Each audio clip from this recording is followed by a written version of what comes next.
Hey there, welcome to LSAT Demon Daily. I'm Erik Johansson, a teacher with LSAT Demon. With me is Nathan Fox, one of the co-founders of LSATdemon.com and the weekly podcast Thinking LSAT. We have an email from Nora. Nora says, hi, LSAT Demon team. The Conditional Scholarships section under the Standard 509 Information Report is very poorly worded, in my opinion. Law schools that have never previously offered conditional scholarships state the following on their 509 reports, quote, the school does not award scholarships that may be reduced or eliminated based on law school academic performance other than failure to maintain good academic standing. Therefore, the school does not complete a conditional scholarship retention chart. How do law schools define good academic standing? Yeah, my impression, it's basically, in most cases, right around a 2.0, right? Just a Yeah, GPA low enough where if you're below that, you're not graduating anyways. yeah, like a GPA below which you're gonna get kicked out of school. Like they Yeah, might put you on probation or something, but they're gonna kick you out of school if you don't get your grades up. And so yeah, that's all that means. If you see the school does not award scholarships that may be reduced or eliminated other than failure to maintain good academic standing, that pretty much means that they're not taking away scholarships from continuing students. right. Yeah, that is distinct from people who they expect to continue on at the school, but maybe had a below a 3.0 or whatever Yeah. And their, then they'll show yeah, you the table that actually displays how many people lost their scholarship. But those yeah, are people who are continuing in school. They just lost their scholarship.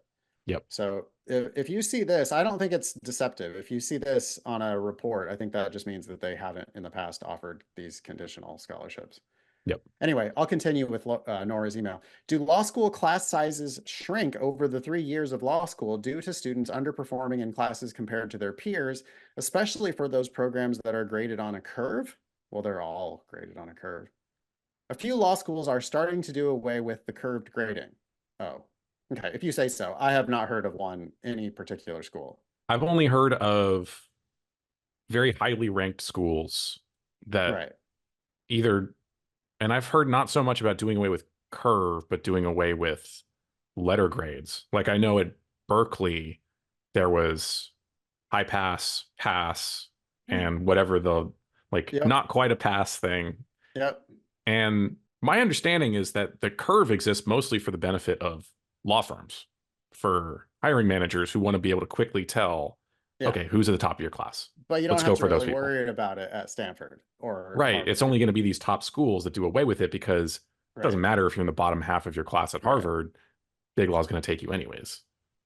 Yeah, I could, I suppose, see like somebody at the very bottom also deciding to do something like that. This is like Last Chance University.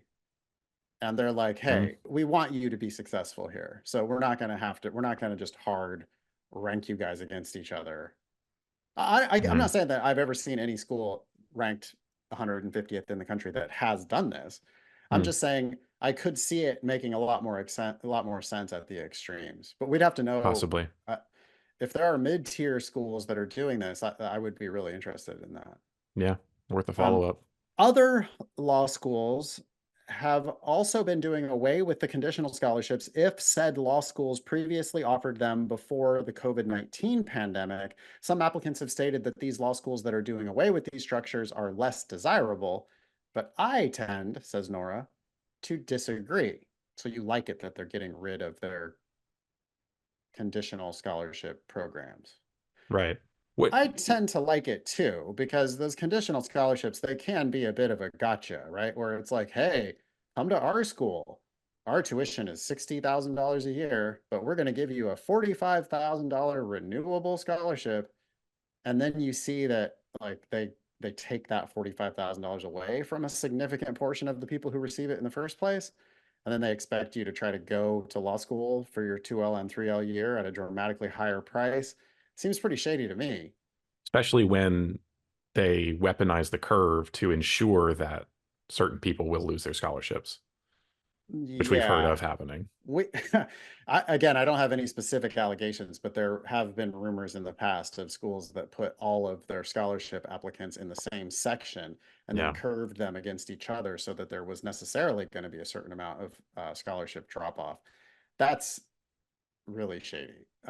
So if you hear of any schools doing that, let us know. We'll just try to shine a little bit of light on it. Last paragraph from Nora. Almost all of the law school 509 reports that I have looked at do not have a tuition guarantee program, unlike a majority of undergraduate institutions.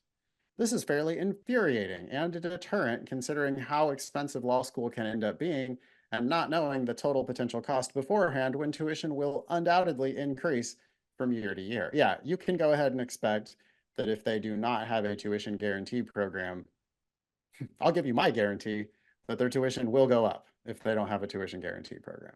Yeah. Tuition guarantee program, if for those of you who are unfamiliar, is guaranteeing that your tuition just won't go up before you graduate. And Yeah. apparently that is common in undergrad. It wasn't, I don't think, when I was an undergrad, but I think of the law schools that I applied to, the only one that I remember having one tuition guarantee program was University of Illinois. huh, I could be wrong about that, but I think of the 17 schools that I applied to, that was the one. wow. Yeah, Okay. agreed. It's kind of weird. How many things do you go out and purchase day to day where you're like, well, after you buy it, we'll tell you what the cost is? Yeah, I mean, I guess, they do a lot of subscription products do that, right? Netflix, Spotify, whatever. They're going to raise their prices over time. Yeah. Not LSAT Demon. We've never raised the prices since we started our subscription model. Yeah, I get it. That is frustrating that you're doing this big negotiation about price because you're paying attention to the scholarships.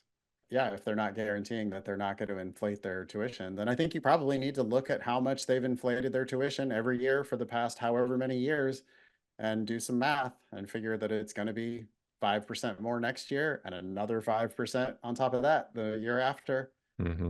or 8%, or however, whatever they think they can get away with. Yeah, it was a pretty wild range when I was trying to do the calculations myself at different schools. It Yeah. was like 3 to 8, 9%, Sure, depending depends on the on how school. long it's been since that, how Yeah. where they are priced in the market.